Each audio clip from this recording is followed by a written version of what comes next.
So thanks for coming back, man. I appreciate it. Absolutely. Thank you for And thanks having for me. willing to make the time to chat again about just things that I find very important and, Yeah. and things that I think you are actually really good at. So with that, I wanted to kind of start with, a little backstory about you. You and I met a while back now. And Going on 12 when years. I think. met you, I had found out that you were going to be a father, right? And to me, that was always, just sharing about me and myself. I never knew, how do I want to put it? Like, I didn't know if I wanted to be a father at Yeah. the time that I knew you were being a father. So one of the things that I always kind of thought about or were interesting to me, kind of scary to me as well, when you were so young, you were 18 and you're like, yeah, I'm going to be a dad. And I was like, I was 20. oh, you were 20. And I was 20 when I found out I was going to be a dad. And then when I turned 21, it was Yeah. that year that I was going to actually have Jordan. Oh, wow. Yeah. Okay. So So a little bit older. what the reason I bring that up is because that's where I find the interest in it, right? You're a young father. Baby. You just found out you're Yeah. going to be a young father, and it's like, what went through your mind when you found that out? So I think where my mind went immediately was women always have more control over their bodies. So it was, is this something that What do you mean by that? I will never be the person who's going to be able to decide, like, we contemplated having an abortion, because it's just a conversation that you have at that age. And it was a lot of, it's not my body that's going to go through this process of having a child. You're And talking about like the decision to carry. yes, Is exactly. what you're saying. Yeah. And because it wasn't my decision, I don't think until I heard that, like, no, I want to have this baby, is when I truly accepted that fact that I was going to be a dad. In which way? As far as like you thought it was still, maybe it's going to happen, maybe it's not. Yeah, because it women in this day and age have way more control over whether or not they can go without the man and decide, I don't want to have a kid. So for me, before I even got to that acceptance level, is this really going to be a reality or not? I see. So Are you going to see it all the way to term? Exactly. There was a lot of, for me in the beginning, a lot of disassociation with the fact that I was going to be a father. And it wasn't until I had that conversation, do you really want to have this child? You just told me that you were pregnant. I'm not trying to push it that I don't want to have a kid, but it's your body. And the last thing I want is to start this journey with somebody who does not want to have a kid, because I was willing. What made you? Let's explore that a little bit Yeah, more, because absolutely. that's where my interest comes in. It's how do you know you want to be a father? Like, just for you, like, what was your process, or what did specifically? I'm looking at, what was the mindset that you had to be in order to say, like, yeah, I want to be a dad. We were, where we met at that point in time, we were in emotional intelligence courses. And so it was a lot of reframing and resetting mindsets for myself. So I was absolutely terrified when it first happened, but it was going through the classes. We were in, not trying to divulge too much, in that program towards the tail end when we're all working together, we all have goals and everything. And one of my goals in there was to grow up in a very short. Do you feel like that was a rite of passage for you in some weird way? Absolutely. That you felt like being a father, that makes you, at least remember, we're exploring your mindset at that time, that, yeah, 20, I do this. I do this. That's like, that's it. This is my rite of passage. I think it was a lot of, I've already done this before. It wasn't that I didn't have kids. This was my first child. I had 3 younger siblings growing up. And a lot of my life was taking care of them, making sure that they were having fun. So a lot of it for me wasn't, am I going to be a good father? Like, it was constantly questioning myself in that stage. It was, am I prepared to be a father? Financially, being mature enough at that time. Mature and being like, in that process, I was already questioning how my parents had raised me. The emotional intelligence, you're going up against all of that kind of stuff. And a lot of preparation for when Jordan was coming up against all of the I'm not going to be like this kind of dad. Do you think that that stems from being so young and being raised a certain way? Right? I think we all are, right? We're all raised a certain way. And one of the things that I kind of like what people say is, you know, you have to unlearn what you were taught 100%. so that you can learn how to be you, right? I think a lot of us feel hopefully that way, which is if we don't acknowledge it, is like we pick up like our kids, right? They learn from us without us saying anything. They just observe. 100%. And we did that. And so we observed our parents, and then we might not feel like that's not our skin, meaning what they have done is maybe doesn't feel right for you to do. Does that make sense when I say that? Yeah, exactly. So do you think that process that you go through that you were just speaking about, or what comes up for you, is that something that made it difficult at first? Kind of not understanding who you are as a person, and 100%. and just kind of propagating that? Yeah, it was. A lot of people said you were just a baby who had a baby at that point in time. Yeah, I was feel you on that one. 21 years old, finding my way in life. I use this example. I was just getting ready to have a kid, and I was a goody two shoes, and I had not had alcohol. So it was also that same year that I was being introduced to alcohol, and I think it was perfect the way it all happened, because I was in that process of questioning, like you were saying, all of the generational learnings, all of the good and the bad at that point in time. Because I think where I'm at now, as I look at it, everything was just happened. But at that point in time, it was the good, the bad. How do I grow from this? I'm constantly questioning everything. I'm constantly questioning myself. I'm constantly questioning everybody around me in a healthy manner of like, are they doing it the right way? Why are they doing things the right way? Why are they doing things the way that they're doing? Why am I choosing to do things the way that I am? And do you think raising kids at that age, well, let's not say age, right? But it's that maturity level. Do you feel that it makes it harder for you to be able to be a true, what you would believe is you as a parent? Or is that just flushes itself out because you go through the process no matter how old you are? It flushes it out. Yeah. It's you are going to question all of that, because the moment you have that little kid in your hands, boy, girl, doesn't matter. It's the word that comes to mind is jarring, because all of a sudden you're looking at yourself. You're at least for me, I'm not going to speak for everybody. This is what my parents used to look at me like, and what was going through their minds at this time, because I'm scared shitless right now. Yeah. And I know my dad was about the same age I was. So what was my dad going through? And then all of a sudden it's like, if my dad was going through this, now I understand why he made decisions the way that he did. And my dad was processing out things. So just the same way that I'm processing out things. So do you think you learn patience? Let's say you look back to your parents and you have this judgment, we'll call it, that you have because you don't understand. Exactly. And you put yourself in a position to say, hey, you know, why would you do this to me in some cases? And then you feel that you going through your own process, do you think you just kind of come with the epiphany? I was like, oh, wow, there was no book. Like, oh my God. I can't imagine how hard it was for them now to do that.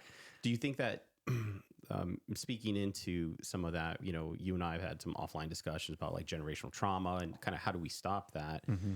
Do you feel that that is something that should be top of mind for most people that want to parent, is having this understanding that through the generations, things, you know, everybody learned how to be a parent. Yes. And hopefully it was, I don't want to do what my parents did. Again, parents, don't take that as a shot on you. It's more of this idea of I get to learn what not to do. Yeah. And it's because we all are going to learn that. Do you feel that that is the process, or is there a better way to go about that? I mean, if there's some way that you can process out your emotions from how your parents raised you without having judgment, I want to hear about it, but I haven't had that experience for myself. Man,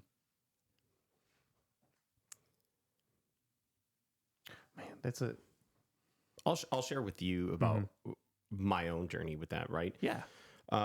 agree with you 100%. It's like, how do you process what some people might call emotional trauma? It's just you not understanding what happened. That's how I see it, right? Yeah. And how do you process that when you don't have the parent to process it with? Meaning you can't go to the source and say, hey, can we have a conversation? I don't understand and I want to, because my interest is to understand. Yeah. Maybe some people might have parents that are open to that, or,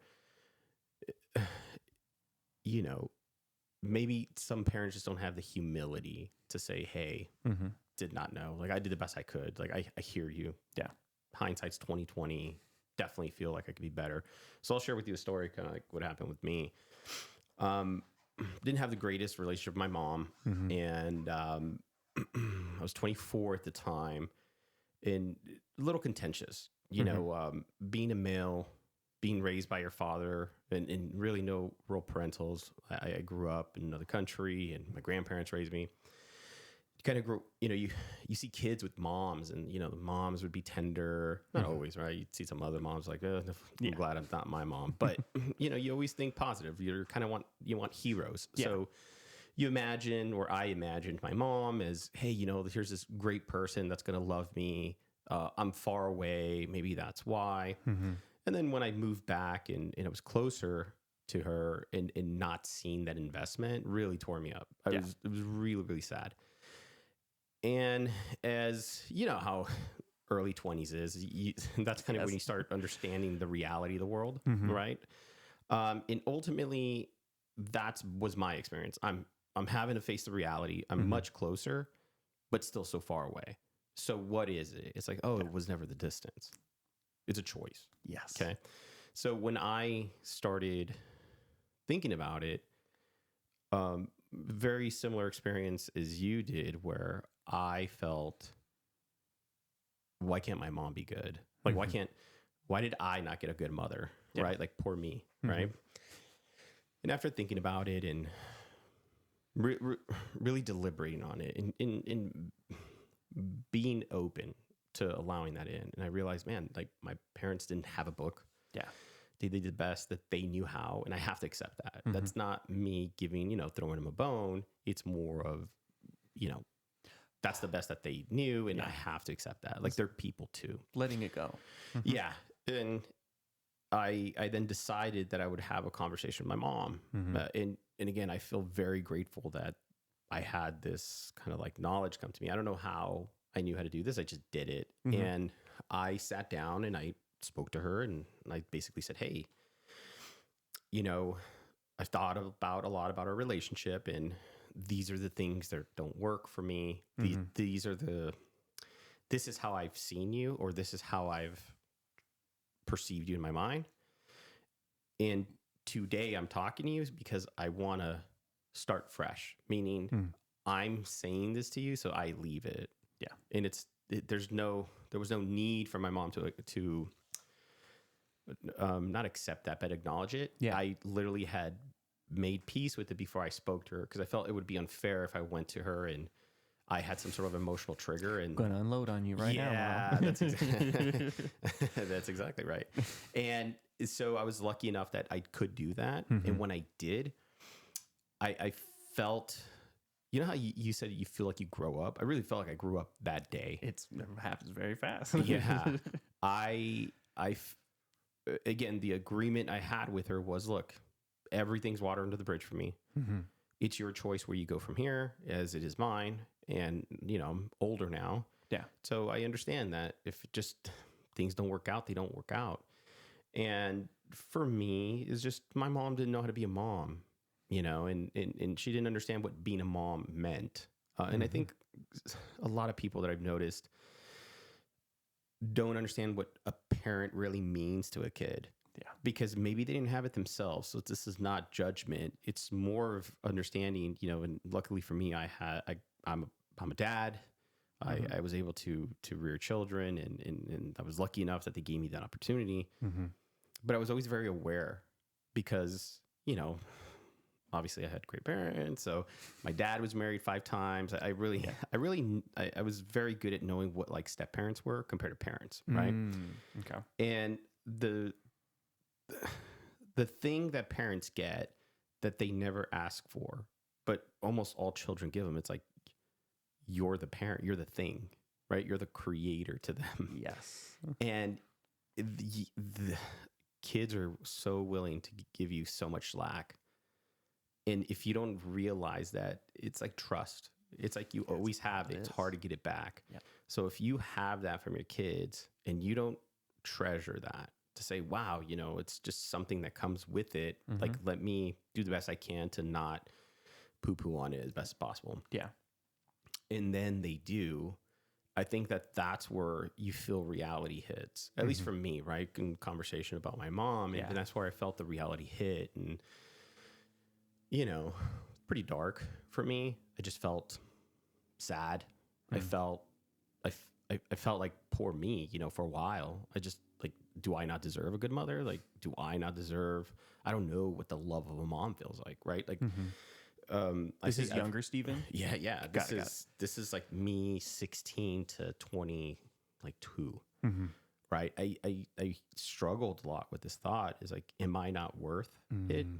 Right? Like you kind of turn that in and you start making it about you when and for anybody listening, like it's never about you. No. Never. No. It's about your parent.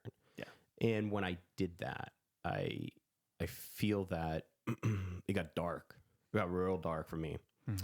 Because you just start feeling, you know, you have no. You're trying to make sense of this thing that doesn't make sense to you. And with that came this. I don't know. You kind of feel like you hit rock bottom to some sort of degree. At least I did, right? Yeah, kid rock bottom. Yeah. And I felt so lost. And I remember having a very clear, like, really sad day where I was just like, man, if this is as worse as it gets, like, I guess it's okay from here. Like, everything should be up, right? And I think that helped me come to the realization, like, yes, I have accepted. Like, this is it. This is shitty. Yeah. Then the healing started, where what once was this conversation in my head, poor me, you know, I don't deserve the love. It was, hey, that's just not what were in my cards. And then later in life is when I decided, just because I didn't experience it doesn't mean that I don't get to create the thing that I've always wanted. Yes. So speaking to that, because it seems like you connect with that. Yeah. I think a lot of when I first had my son, I did a lot of, I liked intaking knowledge at that time. And so I read a whole bunch of parenting books, everything about what a good parent was supposed to be. And I think in doing that process, it was a lot of, wow, if this is what a good parent was supposed to be, then my parents were not good parents. And so I started questioning. So judgment? It wasn't so much judgment. It was, I mean, if you want to call it judgment, well, but that's without what you're the doing, emotion. right? Yeah. You're judging. Yeah. Yeah. Or, yeah. So I, in that moment, judged my parents and saw that, well, it was really, okay, now we're going back to that day when it all makes sense to you. I remember reading this passage of what a good parent versus a bad parent, and it had 2 images on either side. And in that moment, I was like, well, which one do my parents belong to? And then I was like, well, wait, this is just a piece of paper. This is not a real thing. And I'm trying to hold my parents up to this. This was an exercise you were doing, like on paper? I was just reading a book. Sorry. I had like 4 or 5 books about parenting and like attachment styles. Like you were talking a little bit earlier, like that trust and building that secure attachment style with your kids. And it was like an epiphany, I think, like for you, where when you just realized that my parents weren't good or bad. My parents were just doing the best with what they had. And I wasn't their only kid. They had 4 of us. So they did a pretty good job at the end of the day. Sorry, I went back a little bit. No, it's okay. So what is it that brought up for you, or where did it take you back to? I think when you were talking about your mom and talking about when you're like, everything's water under the bridge, the word that came up for me is like, you giving your parents grace. Like you're just giving them, you know what? Why grace and not just understanding for you? Understanding, I think, comes with I accept what happened in the past. Grace is moving forward. This is how our relationship is going to be because now I understand you. And now I'm going to make conscious decisions based on my new understanding. Grace being like, now I'm going to have different conversations with my mom because now I understand my mom in a different way. I can talk to my dad now differently and give my dad a little bit more patience when he's frustrated or he's going through something because now I realize how he was parenting me was him just trying to figure it out that entire time. And now I'm 30 years old now. He's gone through probably a couple more iterations with my siblings. He's gone through so much of this reparenting process for himself. And I don't think anybody's ever acknowledged him for doing that. And so that's where I stand and I put myself. And in doing that, I think that's what enabled me to look at what kind of parent I wanted to be. Because if I can treat the people who I thought treated me poorly amazing and forgive them and give them grace and have these really deep conversations with them, what does that mean that my conversations with my son are going to be if I don't have any problems with my parents? So if it's okay to pry, It's really not what prying. comes up for me, right, when you say that Yeah. is I heard you talk about the grace. I heard you talk about, the difference with like grace and acceptance. Yeah. And I didn't know we were going to get here, but it just came up for me, which is, do you believe that comes with when, or you get to that point to provide that kind of space is when you truly understand love for yourself? Yeah. Because I don't know how anybody, we all use that term, right? Very loosely, like, hey, AJ, I love you. And I have this weird conspiracy where I think I know when people know love. And the way that you, at least for me, right, that I say I know when people know how to love people or not is because I'll ask them, who do you love? And they'll always mention people that are very near and dear to them, but then they'll always miss themselves. They'll never speak about themselves. Yep. So then I will tell that person, hey, you don't know what love is. I mean, they don't take it very well, but the whole point is I'm trying to bring the awareness, and I don't know if this is where you went. This is just what came up for me, but I think I knew how to be in love with people because you chase feelings, right? When you're young and you have these like very powerful feelings, and whether they're for, a lover or for a parent, you kind of ride that huge 100%. emotional wave. Yeah. But love doesn't feel like this pressure. It's just a sense of peace. I love this. This is a great definition of love. Yeah, and to me, I feel you can't reach that sense of peace until you realize that you love yourself. Yeah. Because then you don't know how to give love, right? Love doesn't cost anything. I don't need you to give me something in order for me to love you. And that's what came up for me is, have you ever thought of it in that way? Is that realizing the love for yourself allowed you to give true love to people? So let me give a little background from my understanding of you. My experience of you was always like, you were super happy, you like, we could have bottled your energy and made millions. It was always there, right? Yeah. But it always seemed that it came from a place of projection. This is who I want to be, not who I am. Okay. You are in a very different space now. This is who you are. People get to experience it instead of this is who you want to be. Does that make sense when I say that? Yeah. Was there some sort of process for you in there of understanding, or kind of what I just said of like really truly understanding what loving yourself meant? And was that a vehicle? At least I guess I'm explaining how it was for me. Is that how it was for you, or was it a very different experience of what got you there? Learning to love myself. I think it was definitely like, I hear you when you're saying like, I don't think you can really say that or be in love with other people until you truly love yourself. And I imagine it's like going up a roller coaster and there's little things that happen over time and you're getting closer to loving yourself. And then you get to ride that wave at the end. I think in going through that process of giving my parents grace is what allowed me to look at myself and accept myself with everything that had happened when I was younger, everything that my parents and I had experienced together. like you had said, the cards that I had been dealt, it looks like, okay, now what hand can I play with these? And it was realizing at that point in time, okay, all this happened to me, and either I can take advantage of it or I can make it implode myself. Mm. And in that moment, it's when it's like, okay, I choose to take advantage of it. I choose to accept everything that happened to me is what helped make me today.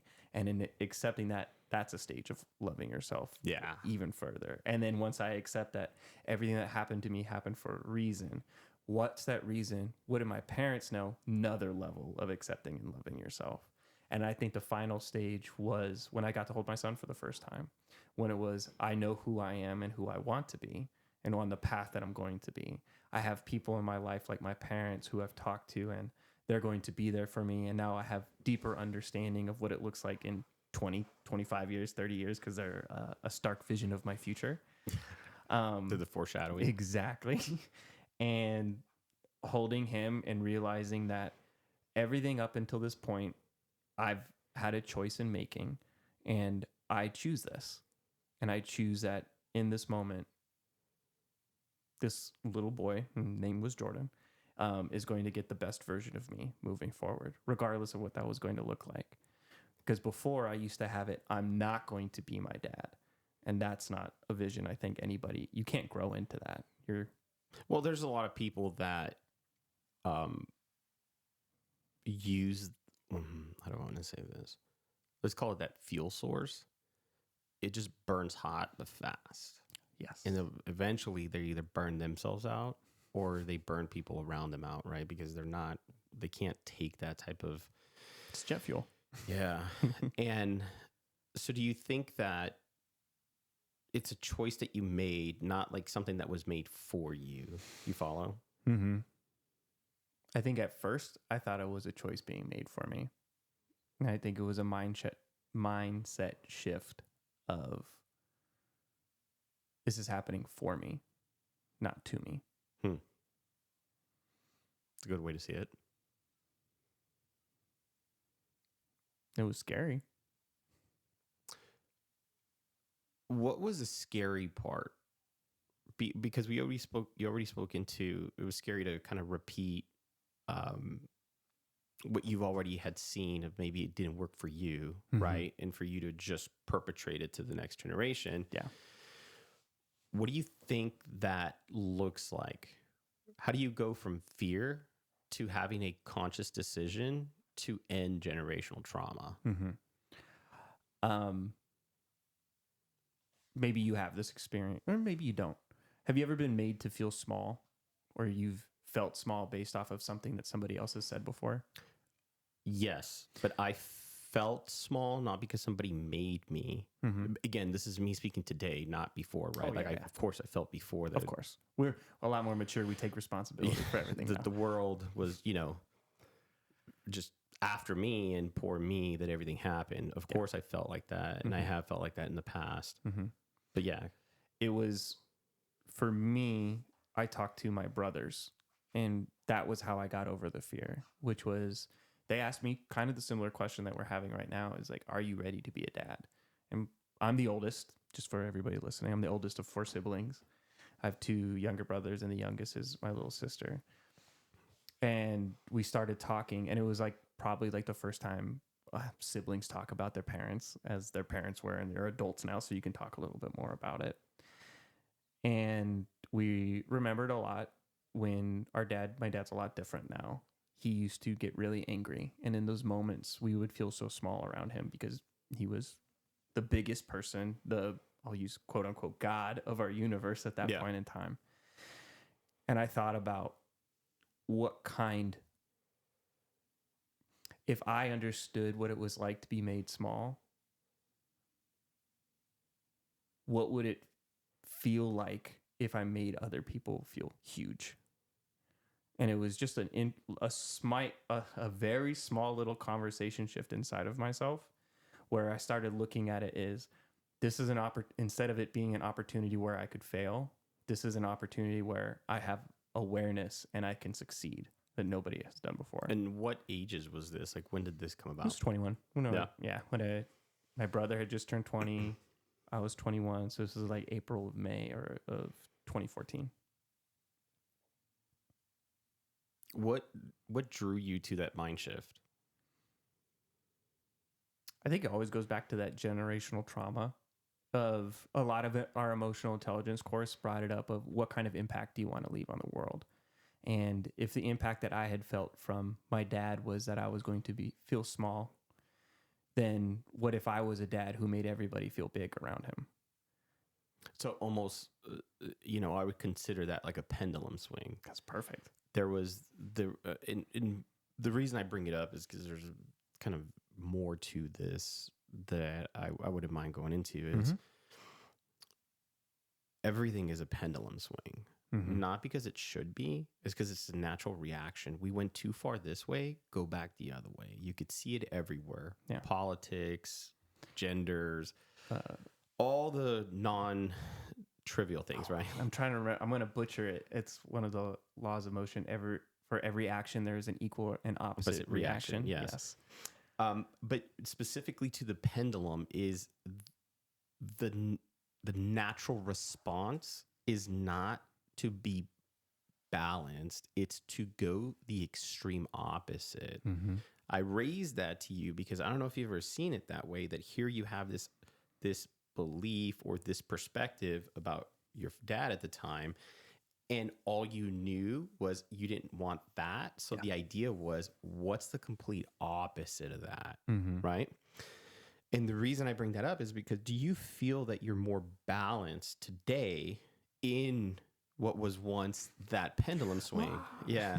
Or do you feel that, no, you're still constant, like your North Star is don't be like that? No, I feel like I'm a lot more balanced with it now because I get to look at it as without those experiences, I would not exist. And so those experiences are always going to be a part of me. I think that's the motherfucker to think about. And I say that, I know you as who you are today. I obviously know you different than your lover because they'll know a different side of you. Yeah. But the idea being that at your core, you're hopefully this consistent person because you are providing the world what you are inside, right? Yeah. It's hard to think that if you had a different road, would you end up in the same where you are today, like the same destination? Oh, I get this question asked a lot. Like we can't split test life, but if we could, what would it look like if back then I didn't have a kid? What would it look like? What would my choices be?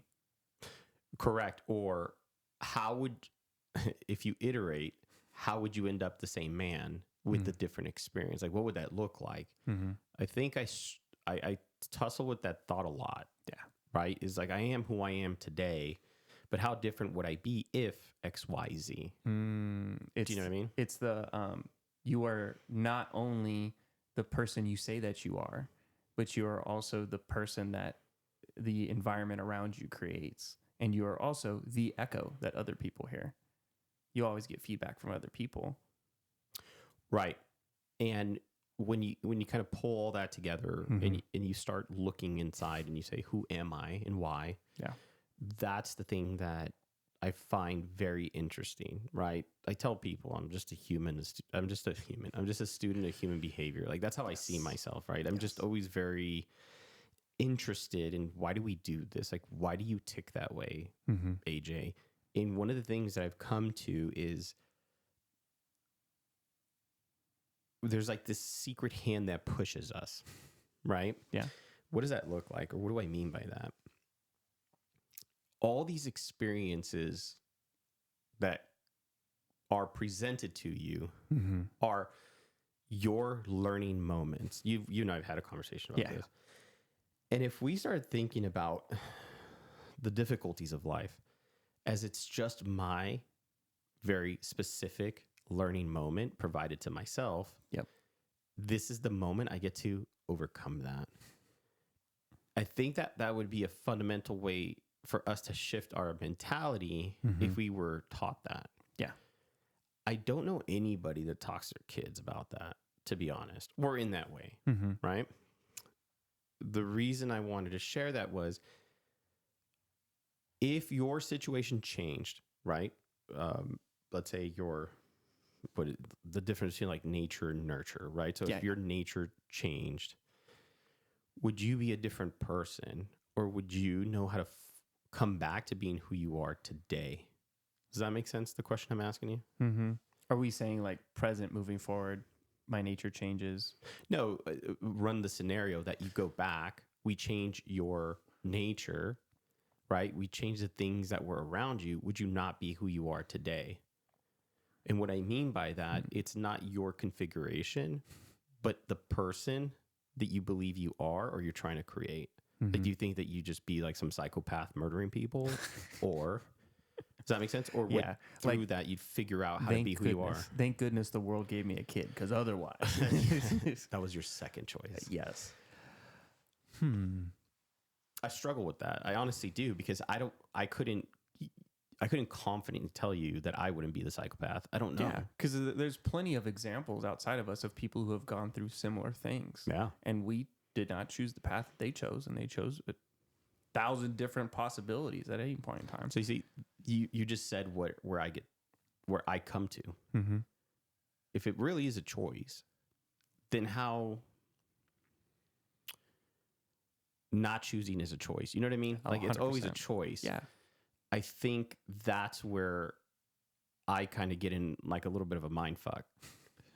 If it's a choice, you have to choose, you should accept it, because then that's the way out. You follow? Yes. Like, I'm a psychopath, I kill people, this is crazy. Yeah. Why do I choose this? Because my parents did this blank, blank, Right. blank to me. Or no, like, I have to accept that I'm doing it. My parents have nothing to do with it. Yeah. They were pieces of shit to me, yes, but I have to take ownership that I'm doing this. Yeah, I can't go back in time. Yeah. Do you think that that is the, how do I want to call it? Like, that is the point that you must cross in order for everything to look different, is this idea of ownership. Yeah. You are your own person. I think. Do you think you could boil it down to a mechanism that concise, that as soon as you start taking ownership of a thing that you do, and this is not my idea, by the way, for anybody listening to, I read the book Extreme Ownership by Jocko Willink, and I was dumbfounded by that man and how much he was able to articulate in his own way, right? And I remember after I read the book and I started just kind of looking at my own life, I realized there were so many things that I just didn't own. I thought I did. Yeah. And then, you kind of lift a couple more rocks and you're like, that's just my bullshit. Got it. Yeah. And I feel that my own life has changed a lot in the trajectory that it's going, all because of that. And I guess that's where my question came from, is if we were to reset you, put you back, do you think learning that lesson early on would always kind of just accelerate where you are today? Yes. In comparison, like you would have been there earlier. Oh, absolutely. Because it gets rid of, if there was a way that I could go back and be like, how much time did I spend hesitating? That's a good point. All that time hesitating goes away. That means decisions are made immediately. That means the impact of those decisions start accumulating and compounding over time. So to bring it back to the beginning, how do you think you're going to teach your son that? Are you aware Ownership. that you're trying to do that? Yes. Or is it something now that... Yeah. Ours is very, we talk about consequences a lot, and consequences are good, or they're not good or bad. They're just consequences. You knock over a glass of water, the water is going to spill, the glass may break, and what should we do as the person who knocked over the glass? Clean it up. Okay. And it's starting for me very small that way, because I think a lot of my time when I was younger, I was never given the opportunity to take full ownership of things because my parents were scared. So they wanted to make sure that it was going to happen the right way instead of letting. So can we stop on that? Yeah. Because I think you're bringing up a really good point. How do I want to say this? You and I had a conversation about this already, but how can we learn if we're not able to make mistakes? Very, very hard. Right. And I Mhm. think that that's what you're saying is, Yes. is maybe your experience of parenting, Mhm. maybe my own to a certain degree. I guess I can't really, I Well- can't really call a moment where I would share with you that like, yeah, that makes sense. But ultimately more in my adult life, Mhm. I am just but an amalgamation of all my mistakes that I've fixed or Yes. that I've, You're the amalgamation of all of the solutions yeah, at that point. yeah. Mm-hmm. And the reason I say that is, do you believe that that's the approach you're trying to take with your son is for him to be able to make a mistake and you're more there to guide him rather Yes. than tell him what to do? Exactly. As well as you may have had this experience when you have that opportunity where you do make that mistake. Not all parents are kind in those moments. So if you do not have a positive experience with trying to think about consequences and trying to analyze and figure out, if you immediately go into a panic every single time you have to think about the consequences, you're never going to think about the consequences. You're only ever going to live in the here and now, which means you're never going to be able to learn from any lessons. And so for me, I like to slow down. Hey, you made a mistake. What happened? Why did it happen? And I feel like watering that muscle in him is something that I didn't have when I was younger. And it is that how I didn't learn how to flex that ownership muscle until I was at 18, 19. And even then it was just like my first like 10-pound pull on it. Yeah. Exactly. And then once I finally got, okay, now I'm doing 20, 50 pounds. Now I can help make decisions for other people. Now I can help guide other people because I know that this muscle has been built up over time.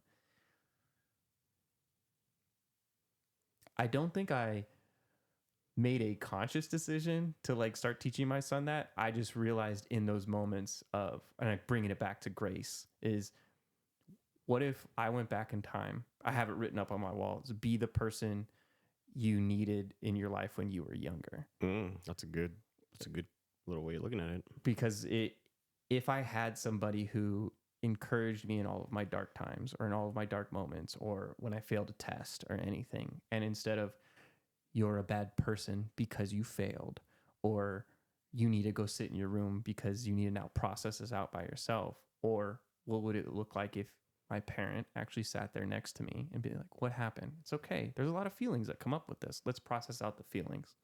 We feel good about the feelings now. Now we go to the next level, which is how do we make sure you don't feel that thing again?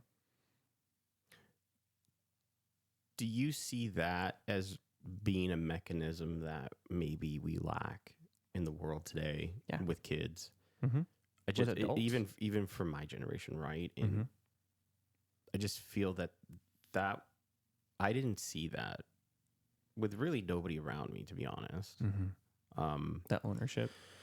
No, that what you're speaking about is a parent creating a space to Yes. explore the mistake and why for them or for the person that you're supporting to say, oh, now I see why it's a mistake. I think it's a mistake because of XYZ, right? Mm-hmm. Nobody tries to allow somebody to process a moment. And so, life keeps going. You got to move on. You just kind of keep taking this debt on.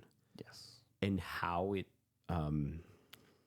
possibly expresses itself could be school shootings or, being violent to your, significant other. Or when it comes for you parents. making a really hard decision at some point in time, you implode. I see a lot of that. Yeah. Do you think that some of this goes, not to oversimplify, of course, things are complex, but I really do see that there's a lot of that. Yeah.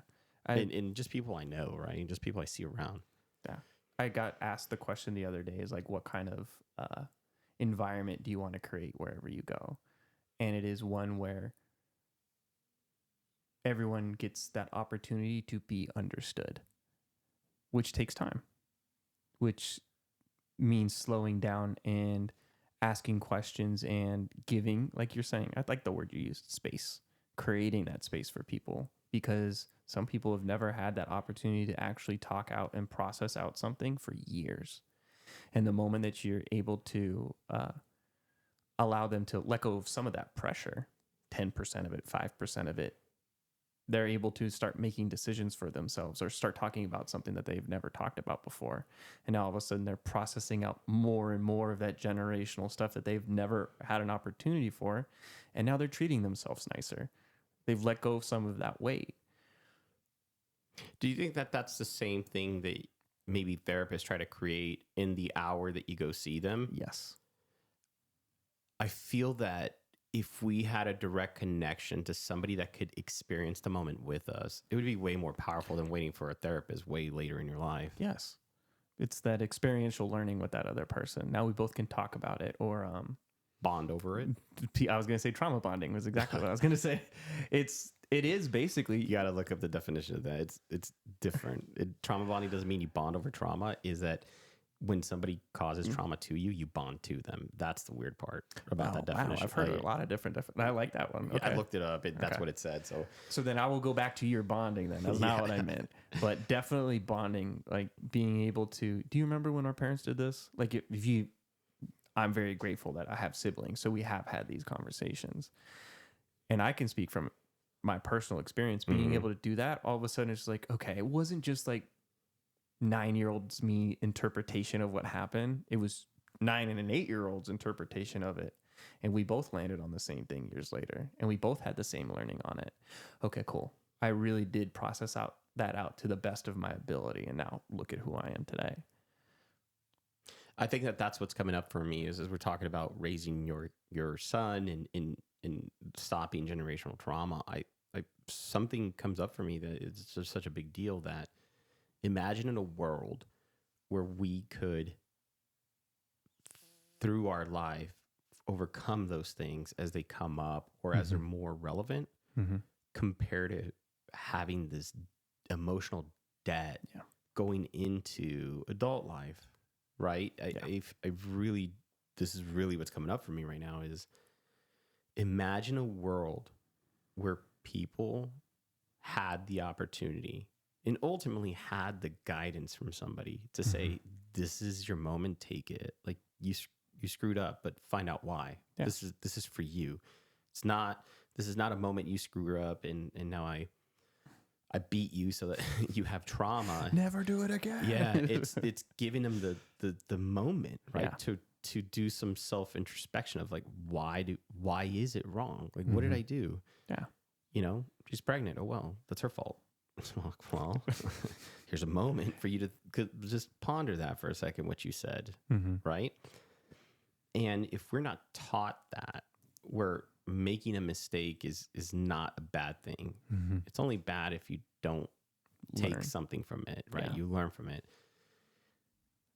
Just applying that to, my own siblings and people that I know in a very personal way, it would fundamentally change them as a person. They wouldn't carry that baggage and it wouldn't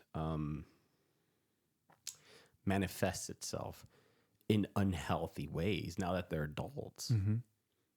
I to that point, I think about all the time is, his name's Eric Thompson. He's a really well-known motivational speaker, but he asked the question, what do you do in the dark?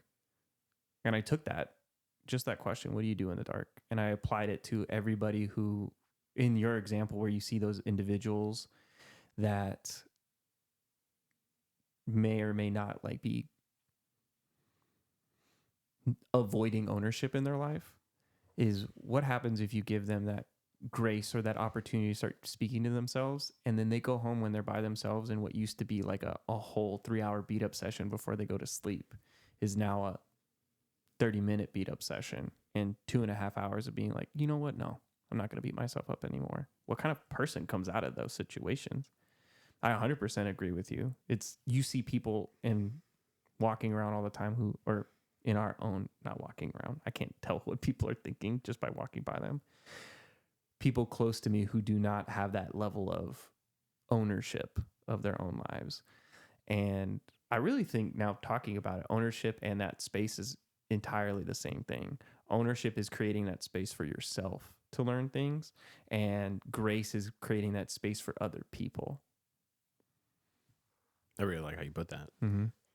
I agree with you. I think that it starts from us.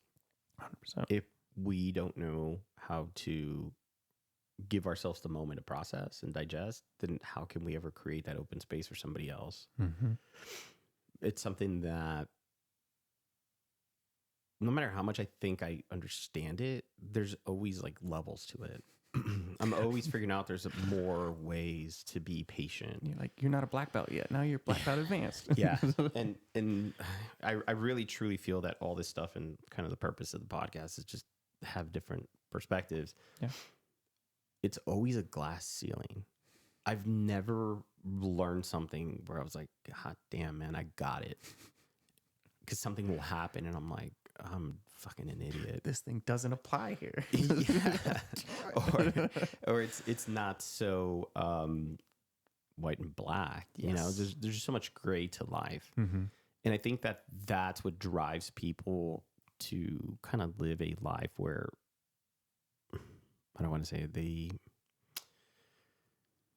they kind of check out because they're like, well, it's a little too complex. So I'm either going to take an approach where I make everything white and black, or I just kind of check out because I don't want to be part of it. Mm-hmm. Back to the pendulum swing that I talked about earlier, like that's where I feel we need to get better at. Yeah. Even myself, right? It's like, how do I stay balanced in the chaos that I have to manage, or that comes for me, right? I don't see chaos, or I hope I don't. But if the chaos comes around, like, what am I doing to champion that balance? Yeah. Back to the space, right? How do I create space for that to happen? It's not something that you could force somebody into. At least that's been my experience, right? I can't force somebody into that. But I've tried to. Don't work. It doesn't work. I don't think I said I never tried to. That ended horribly for me. But it's really more, how do I create it so that somebody that's willing can step into it? Yes.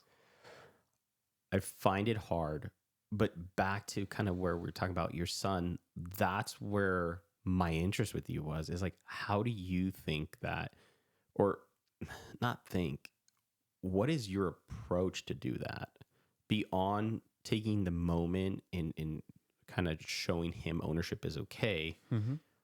What is that next step where you feel that it no longer becomes your teaching or you trying to create the space, but when does he create the space? Maybe that's how you feel, like that feedback loop. It's like, oh, I see it. I'll put it this way. I think kids come into the world already with all of those skills built in, and it's based off of their parents and who decide which ones to strengthen at that point and which ones we unconsciously put down because maybe it's something that we're not comfortable with. That's a good perspective. Because kids will know that's mine. The no hesitation. They'll claim what is theirs and they'll get ownership, and it isn't until kids, I think about this all the time. Kids have to be taught how to lie. It's kids learn how to lie from watching other people lie. So that's the nurture part Exactly. you're talking about. Yeah. And it's just, I've learned this skill that people use in my environment and now is a part of my tool belt. I don't know what this tool does, so I'm going to swing it whenever I can to get used to it. And I think more and more I have to get out of my own son's way half the time.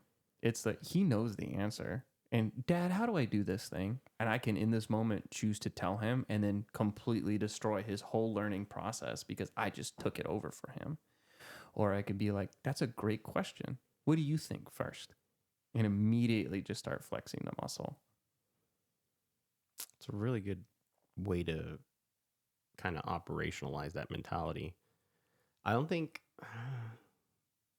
I did that with my kids much. Mm-hmm. I would always reflect with them, right? Mm-hmm. But in the moment, maybe I'm guilty of it too. I just felt like I wanted to be a parent. I want to be like, hey, like, I'll fix this. Yeah. You're right. Like, something I'm good at. Fine. Let me get that done. Yep. I think that what you're speaking into, though, carries way more weight because you're teaching them how to fish. Mm-hmm. And I never thought of it that way. And I think a lot of it, it's like I'm saying, is that parents have to get out of the way. Is one of the biggest learning lessons from something that had nothing to do with all this was yoga. And in yoga, it's just focus on your breathing. Right now, regardless of how hard it is to hold this pose, what we're talking about, anything, focus on your breathing right now. And so I brought that into my parenting, which is there is no like, there's no guy behind me with a watch. And your son asked you, you've waited 15 seconds to respond to him, you're going to fail. Like, no, there's all the time in the world, which means in this one moment, I could take 2 breaths. And instead of just immediately reacting, what happens in those 2 breaths? I'm focusing on myself. I'm focusing how I'm feeling. I all of a sudden feel like I'm upset. I'm angry. Why am I upset? Why am I angry? It has nothing to do with this actual situation. It's my own thing. And then being able to question it. Like sometimes Jordan will sit there. He'll be like, why is my dad just thinking for like 10 seconds? I'll do some faces and stuff to let him know that I'm thinking about it. And then I'll talk about whatever it is. Because I think now, even just thinking about it, I create the space in myself for that one moment. And then since he's watching me, he can learn how to create space for himself and start pausing. Just by observing. Yeah. Yeah. I tell him all the time, you don't have to, I'm going to ask you a question, buddy. And I'll ask him and he'll immediately be like, and the first thing, I was like, hold on. 5 seconds. Think about what you're going to say. I'm not going to get mad because we're waiting 5 seconds. Just think about how you want to say it. And maybe he says it the exact same way he was going to, but at least he learned how to pause. Such a great way to do it. Such a great mechanism to teach. I think even I need to get better at that. It's I realize that a lot of, I've watched interviews and stuff. I believe Jordan Peterson said it, where he was like, I will sit in an interview sometimes, and if the person really values my answer, they can wait.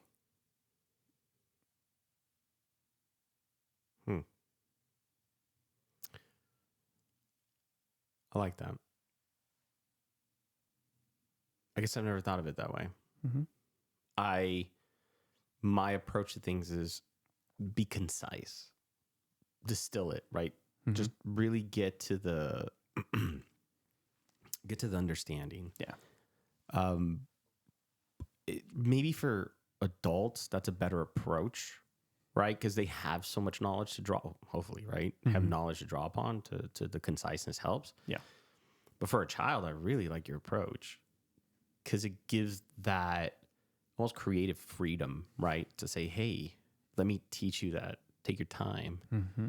Let me teach you to give yourself the space you need to think it through. Yes. It's a really good way to put it, AJ. Like I honestly didn't consider that. Mm-hmm. I think that's why, I'm lucky my kids came to my life when they were older. They weren't babies.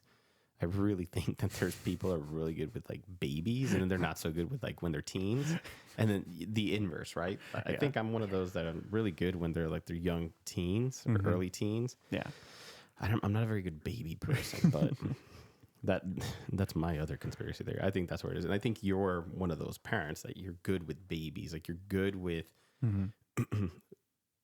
getting to the simple things, and you have a really good way to break things down a very simple way. Yeah. Simple for them to understand.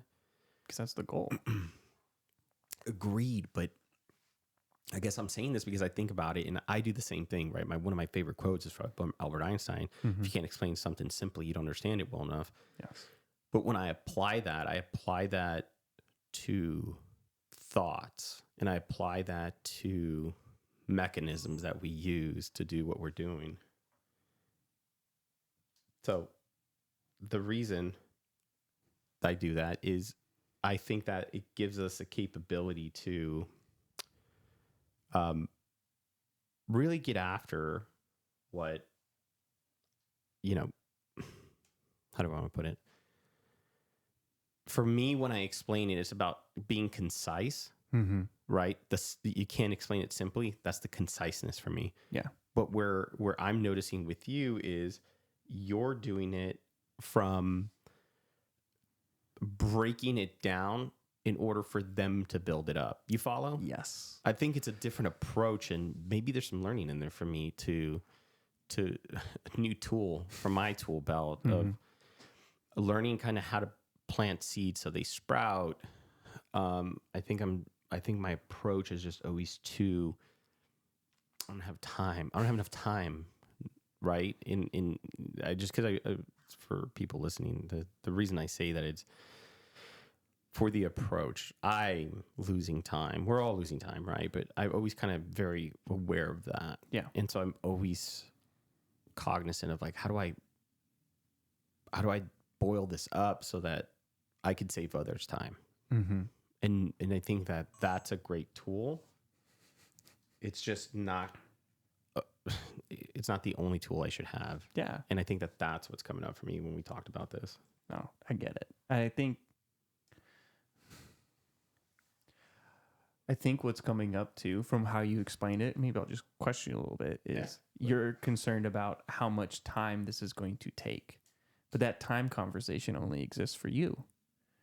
For the other person, the only thing that matters to them is not saving time in this moment. It's understanding it so that I can save time in the future. Because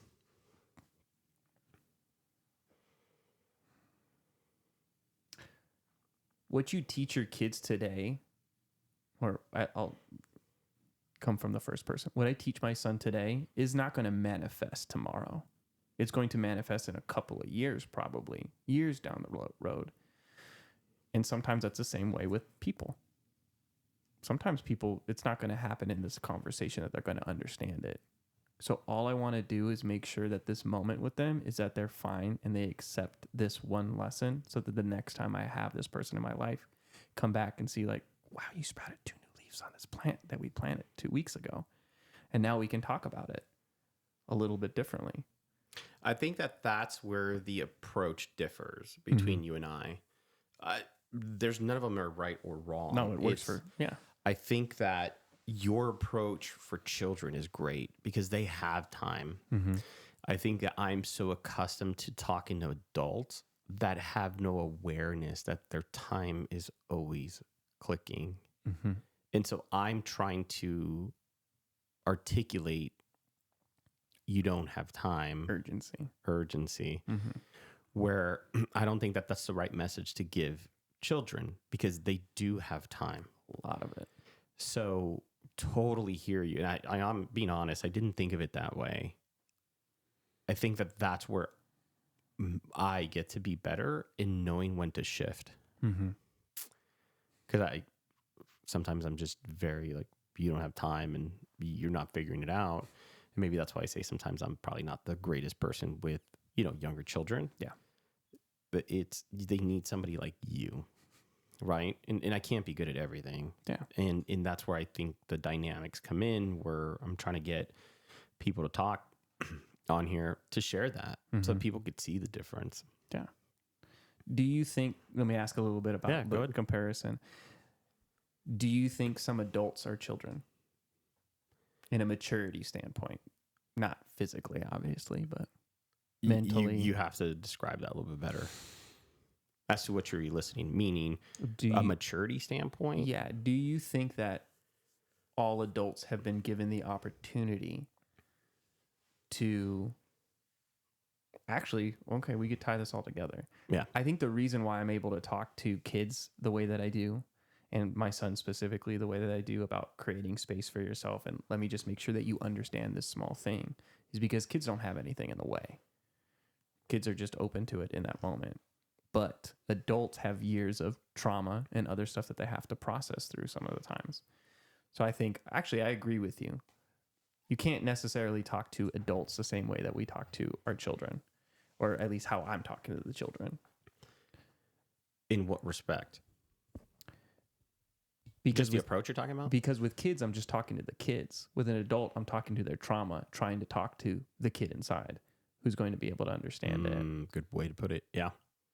And so maybe that's where it's I get it. We don't have time.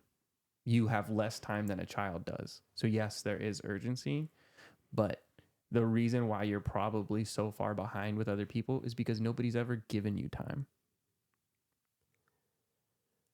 That could be one reason. One reason, of course. Yeah. I think that my my perspective is, again, back to the gray area, right? There's no silver bullet. That's not what we're going to do.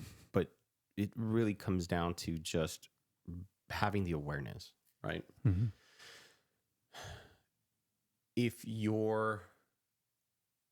Let's go back to your question because I want to make sure that we understand it. So you're saying as an adult, or were they given an opportunity to experience childhood?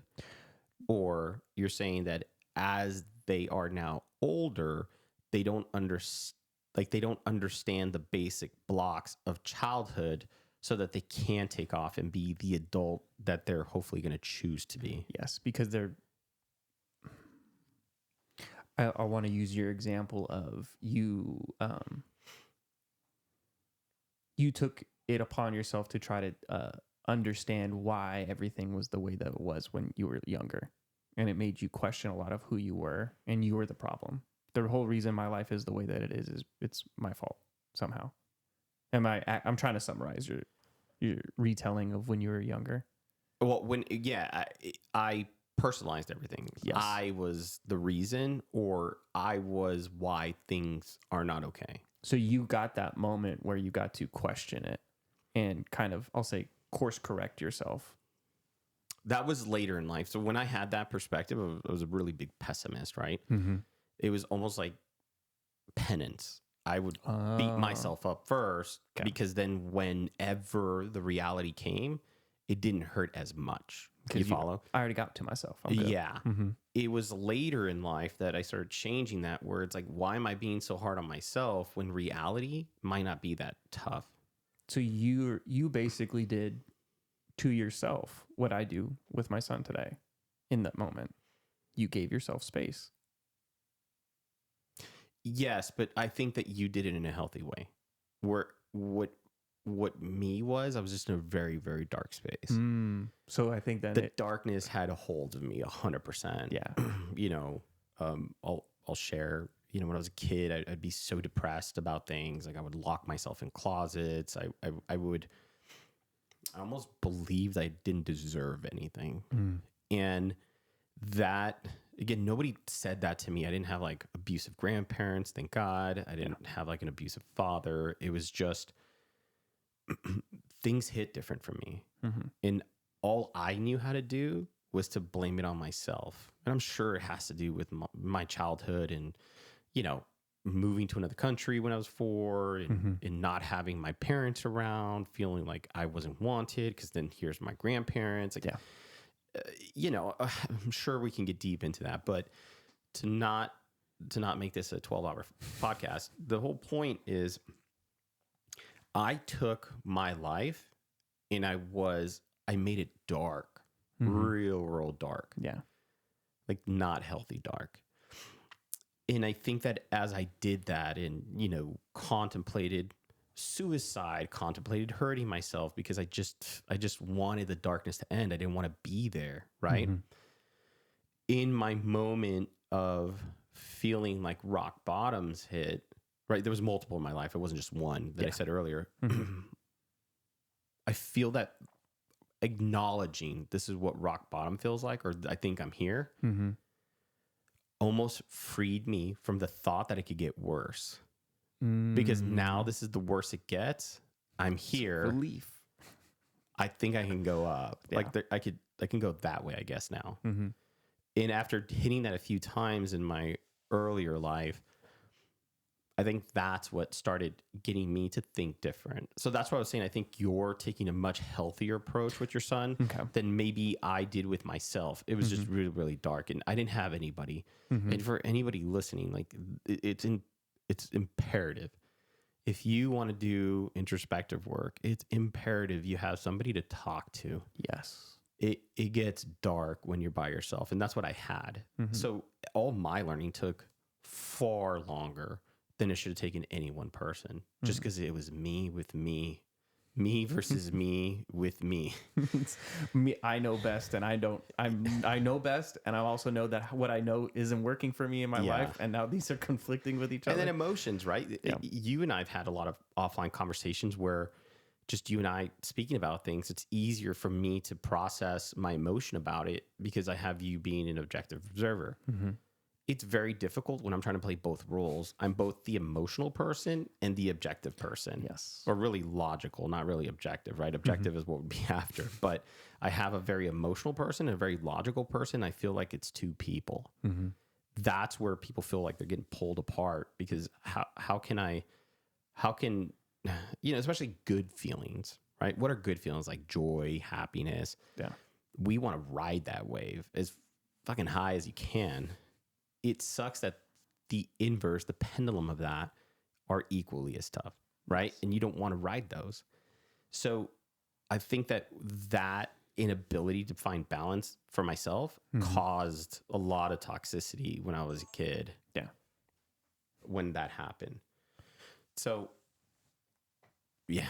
Sorry, guys. We're going to lose some of that video. But for me, I think once you hit your stride and you really come after,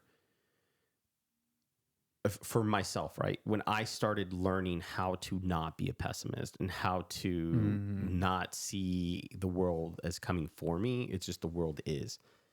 That's where I saw my trajectory kind of start changing. But understand that took a lot of whatever had happened to me, and that took a lot of time. So you hear the time conversation with me always, right? Yes. Where what your approach, at least that you're talking about, is different, where you're creating a healthy habit for your son to create those moments in that moment in time to extract the most value from that.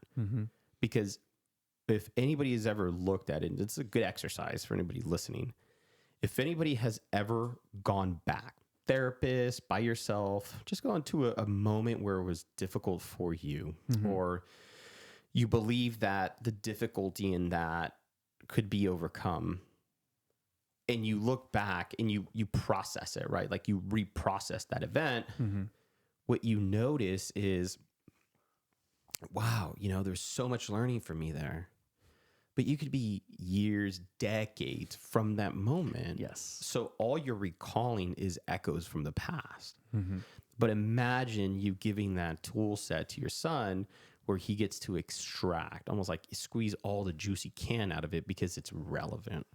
I feel that I'm very grateful for what I've done, and I'm very grateful for being able to go back and at least get something from those. Yeah.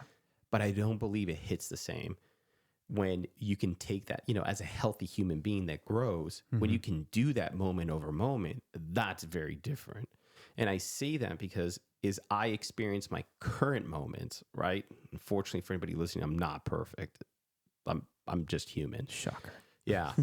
But when I do have a moment of learning, it hits different because I have so much introspection from everything that happened, because I'm still in that moment. I can remember back a day to a week.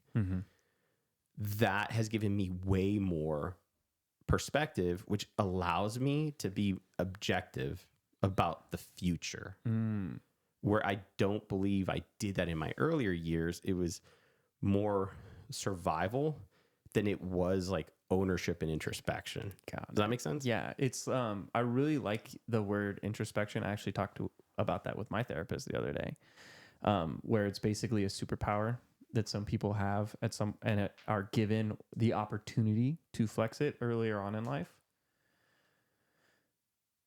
And I think what's coming up for me right now in regards to introspection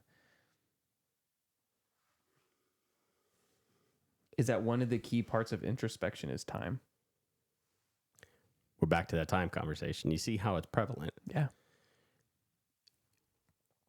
Reason I want to draw your awareness to that is time is all that matters. And we don't prioritize it until we start acknowledging we have less of it. Yes. You follow? Yes. So if there's a healthy way for you to teach your child about time, and just have the awareness that it will always slip through your fingers, there's no holding to it. Yeah.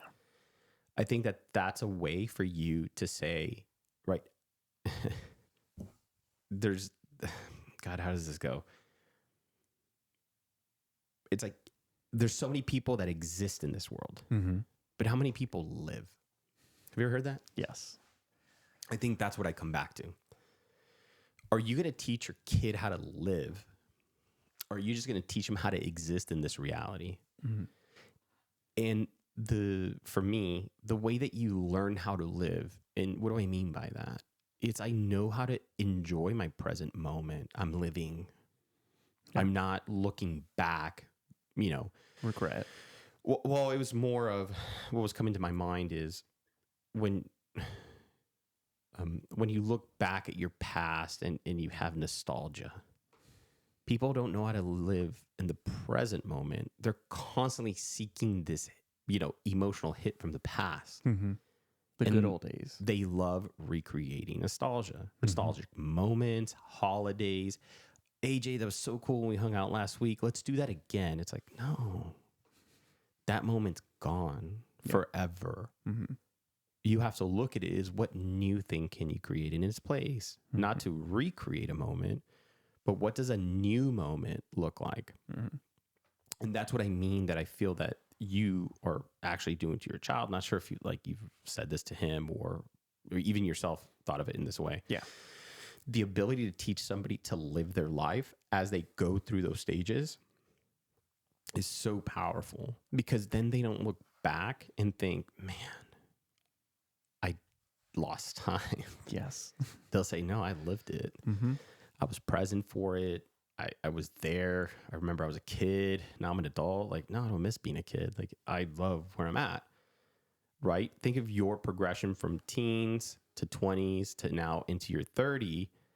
If you felt you didn't live, or you felt you left something behind, you're going to always try to figure out a way to go back and reclaim it. Yeah. Nostalgia. And you're not here. And you're not here. Where you accept the loss, you move forward with whatever learning you might have had, but you apply it, you now feel like you are living, like you caught up. Yes. Think of maybe people that go to jail for a long time. Remember, like, that's what they do. They take away your time. Yes. So imagine not going back and saying, oh, man, I'm so dumb. I went to prison for all this time. What if you said it was just simply something to give me the opportunity to process everything up to that point, so that when I get out, it's about implementing that into the future, not looking back. Yeah. I think that's where it would be powerful for Jordan if he gets to live that type of life. Yeah. Where he's cognizant of every moment. I know there's only going to be one freshman year. I don't care to go back to freshman year. I'm now a sophomore, right? Imagine him living in that very powerful way, because then he gets to understand you as his father. There's never going to be a 30-year-old AJ again. It's now 40-year-old AJ, 50, right? And for him to never say, man, I don't have enough time. And I maybe share this from my own personal experience with my father, is feeling like I didn't have enough time, where really the ownership needs to be on me, that I didn't squeeze the juice out of it. Yes. In late in my life, and it happened maybe about a year or two before my father passed. Unfortunately, that's where it shifted for me. That it didn't matter how much time had passed. It's irrelevant. Yeah. It's really, what am I going to do with the time that I have left? And ever since my father passed, I don't feel sad. And it's not because I don't miss him. It's because I understand that I squeezed all the juice I had left for those 2 years. Yeah. And I feel grateful. I feel fulfilled. Yep. I don't feel like I left anything. And that, I don't know what that looks like if you gave it to a child early on in life. What does their life look like when they sit at the old, the end of their age? Do you just feel like you have a much more fulfilled life? Are you the type of person that creates spaces for everybody because of it? Are you that powerful that people just come to you and they're like, you know what, it's something about you, man. I like hanging out with you. And it's because they have this sense of peace that's gone for them, or that they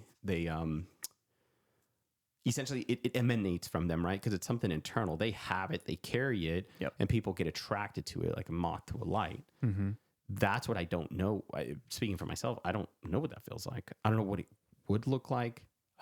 I don't know anybody that's done that. Yeah. Who's had that 2-year squeeze as a comparison, but they've had a 30-year, 40-year, 50-year squeezing the entire time. Yeah, I don't know anybody that in my own personal life. Mm-hmm. I don't know anybody that has done that. Yeah. Where they can 100% say that I don't have any regrets because I was there every single moment. I can Yeah. talk about every single lesson because I was present. I even have a journal. Here we go. Here's all the things that I learned during that. Yeah, I don't think I have anybody around me in my life either. But imagine that with me for a second. What would it feel like to just be so full of life? I think maybe that's what we're missing. Mm-hmm. People feel jaded and fucked over and believe that life is out to get them. Mm-hmm. This wasn't what I was promised. Yeah. Like, hey man, fucking take it back. Let's reset. Give me another life. I don't want this Refund, one. please. Yeah. It really is putting me in a mindset where like it makes me believe that could fix a lot of things if we taught people how to do that, or if people chose. We can't teach people as we're going to put them in a program, but if they had the opportunity to go through that experience, what did that look like? What does that create for the people around them, right? The nurture part, what would that change for people as they grow older? I don't know. It's exciting, right? It's exciting to think about as a concept. Yeah. And like, if that person exists, how many of the people that they touch then catch the disease, the good disease at that point? And then what happens to the 10, 15 people that each of those 10 and 15, and what kind of world does that look like in 10 or 15 years down the line? That's an exciting thought. It is. And to kind of pull it back to you, that's what you should keep in, as you were talking about your parents foreshadowing, right? Like you already have this concept of what you can foreshadow, of what the possibility could be for him. Yes. That would be a huge lesson for him, as you're already doing, but for him to come to that understanding, to me, that's powerful. Yep. Because we're all going to have dark moments. And when it's dark, it's you with you. So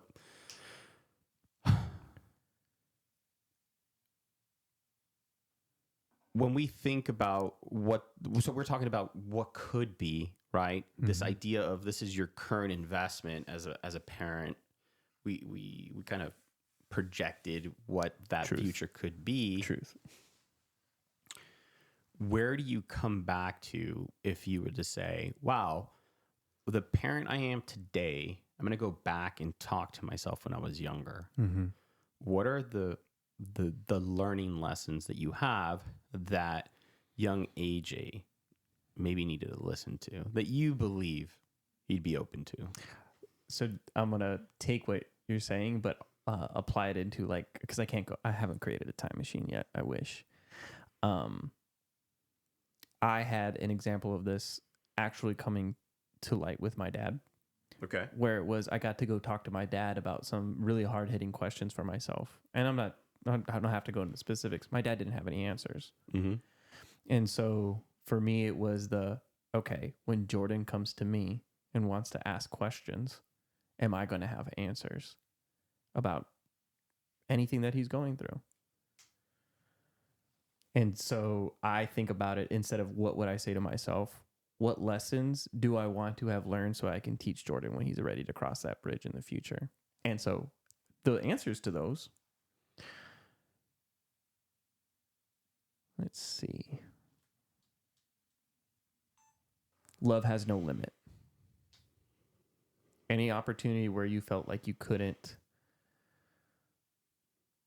there was no more for you to give, there's more.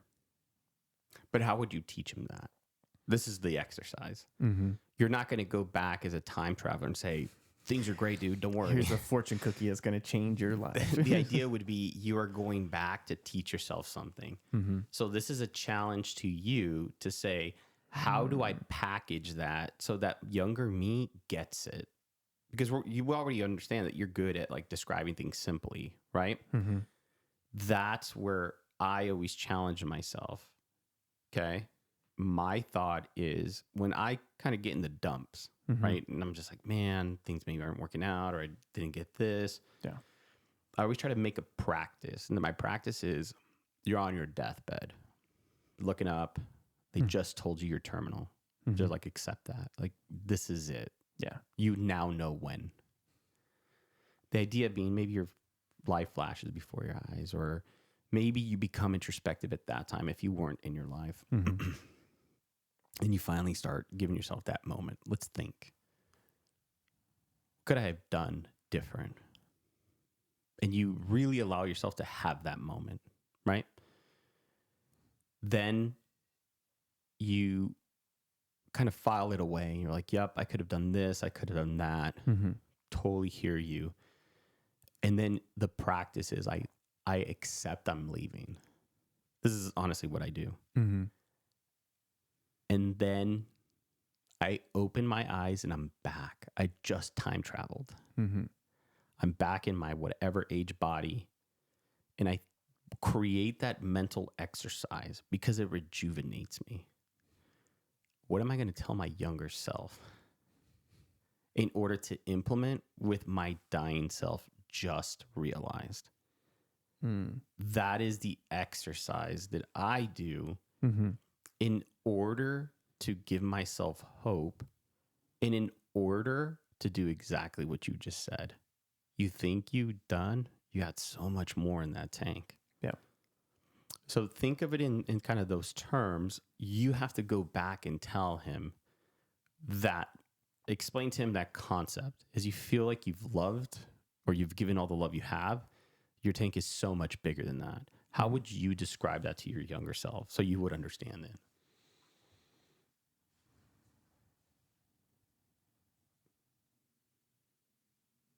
I would go back to my younger self, and that conversation would be, do you know all that feeling that comes up when you're holding a plank? All that resistance you have, all the internal conversation that you have, all of it, that hate, the nonsensical talk. Why the fuck am I doing this right now? This is stupid. It's a waste of time. All of that. All of that thoughts, all that time that you spend in there, that's time that you could spend loving somebody. And that somebody could be yourself in that moment. And it's just to put it in my head that any opportunity that you have and you choose to make yourself feel small is an opportunity you lost to make yourself feel big. And that's it. It's just having that conversation built into the back of my head, just talking. When you were saying I'm just a man, I think it's Marcus Aurelius or some really, really old person. And they used to pay somebody. They were the king. It is Marcus Aurelius. It is Marcus. Yeah. Okay, cool. Thank goodness. And he had somebody sitting behind him just whispering, "You're just a man. Yeah. You're just a man. This is my you're just a man." Are you making yourself small right now? Are you making yourself small? Are you making this person small right now? That's an opportunity that you missed. That's an opportunity to chip away at that trauma that you have, or that person's trauma that you have. Question to you. Mm-hmm. Do you realize that that's exactly what you said your mindset was at that time? But not mindset, but that was your goal. If my father made me feel small, I'm going to make myself big. Mm-hmm. Did you catch that? No. So realize that there is a thought, there is you executing it, and then you understanding it. Mm-hmm. So that's the idea and difference between wisdom and knowledge. Yeah. What you are coming back to is the knowledge, or the wisdom part. Sorry, Mm-hmm. where what you had was the knowledge of like, I know I need to go this way. Mm-hmm. But did you ever think of that? No. I'm shaking my head. No. That's cool, right? Mm-hmm. Is you just had a very authentic moment about going back and realizing that you have more perspective about the thing you once thought you knew. Mm-hmm. And guess how you got all that perspective? you gotta live that life. Yeah. You have to go through those years to end up here. So now we're to the original thing that we were talking about. Full circle. How is it that you can change your life, or how do you become the person that you want to be, even if you have no control of the things that come up for you? My idea is it doesn't fucking matter. Everything that comes up is your lesson. Accept it, learn, and grow. And I think that no matter how many times you are reborn, you're always going to end up there. I really, really believe that. But it has to be with that mechanism. What happened? This is my bespoke moment in my life of learning that I chose to have for myself. Let me accept it and let me learn from that. And that act of learning and implementing over and over and over and over and over again is how you are the person that you are. I truly believe that. I truly believe that if I reset your clock, that you'd end up here, if not sooner, at the same time. You follow? Yeah. Later was your other mistakes that you didn't want to listen. That's why you were later in life having these probably powerful moments. So if we relate that back to Jordan, and what I'm saying is, imagine giving him that power at his age now. Mind-bending. It's the well, I'll be a little nerdy here because I can go be. ahead. R.I.P. Akira Toriyama. He's That's right. That's happened recently. Yeah, creator of Dragon Ball Z, just recently passed away. Goku actually talks about this same thing, where his son Gohan is it's hilarious now that I'm thinking about it, 9 and 10 years old in the series when he's talking to him about this time. And he's just talking about, somebody questioned, do you think Gohan can really do this right now? And Goku just turns to everybody and he says, he's been keeping up with us this entire time, this 9 and 10-year-old. And now let's just let him be himself and show us what he is. And he ends up defeating Cell and doing this super cool thing and everything. Spoiler alert. Oh my goodness, if you haven't watched Dragon Ball Z, watch it. But it's the I think maybe unconsciously I've been excited for this moment where I've been teaching my son all of my skills as a Saiyan to another Saiyan. And now let's see exactly how strong can this person really be if he's had all the lessons and all the training that I had way younger, and that I was there supporting him. I was there training him. He didn't have to go train out in the mountains by himself. He didn't have to lift 1,000 weights to figure out the right way to actually do the exercise. He's just doing the exercise. He's just focusing his mind. He's just growing faster.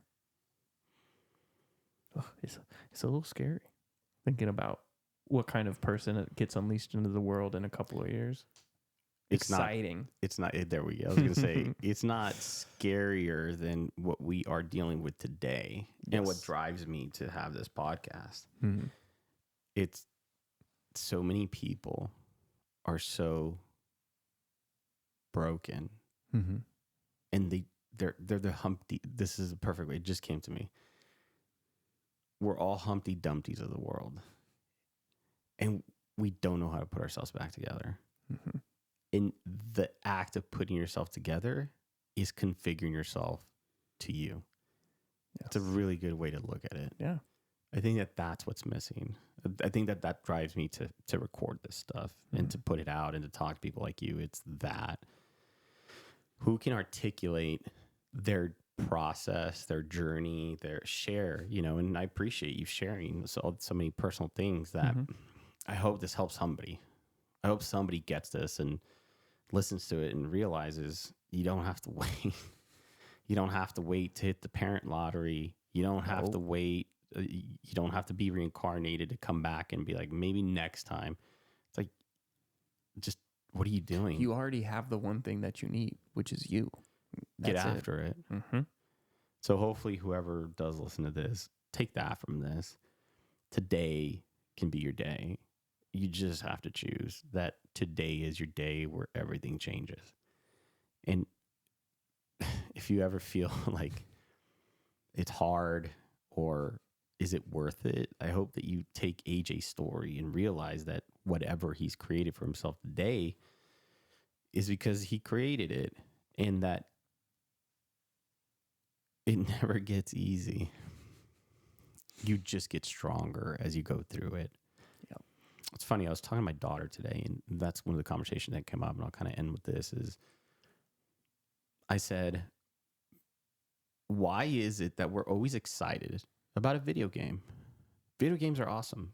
I don't play them, by the way, just because I'm so addicted to it. But that's my addiction, is this sense of gratification I get from playing and overcoming.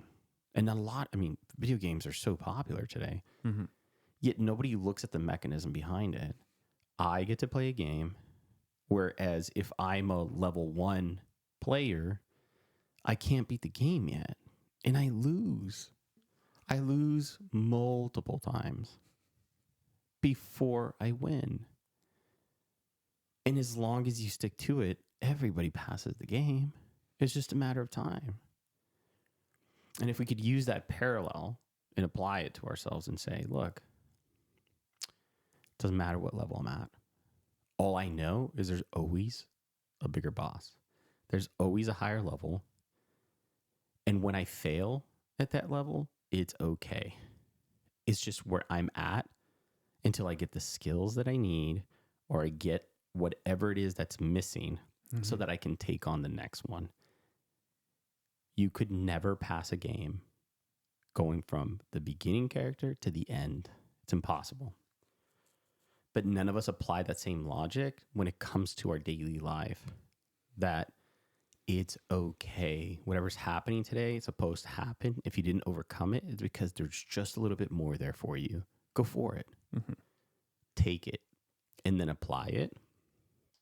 And the day will come where you overcome it. But that sting or that uncomfortable feeling or that space of not knowing is always going to be there. It will never go away. You just have to give into it and say, I'm back here again. This is the process. I'll get through this too. Right? What is that famous saying? Like, this too shall pass. Yes. That's what I have to share from today. Anything else you want to say to anybody out there that listened? I think you hit it home a couple times when you talked about rock bottom. And if you're out there right now and you're experiencing your rock bottom, know that the only way to go at this point is up. And that it is going to get better, but it's up to you. And you have to start that climb. And you better savor every moment of that climb on the way up. Thank you, man. I appreciate it. For anybody else that's still listening to this, so sorry about the video. The camera kept dying. I'll figure that out. We But still anyway. look good, though. Well, you look good. But yes, thank you for that. Everybody else, have a good one.